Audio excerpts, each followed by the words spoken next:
Carmel Dean. I am the musical director of If Then, a new musical that focuses on a woman who's about to turn 40, who has been living in Phoenix and moves back to New York after being away for over a decade. And she decides that this is the time that she really wants to find herself.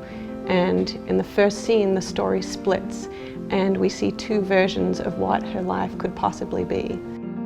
The musical director is in charge of executing the vision of the composers of the show. Starting with the rehearsals with the cast, it's my job to teach the singers all the music, all the harmonies, and when we move into the theatre, I then start working with the musicians, and Michael Starobin is the orchestrator, so we start working together to bring it to life with more than just a piano.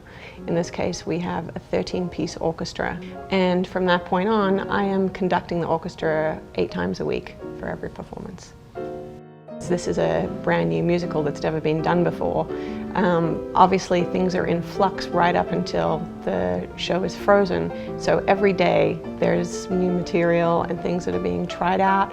So we often have to sight read something very quickly to go in that night. So the biggest pressure is the time that we have to put in the new material.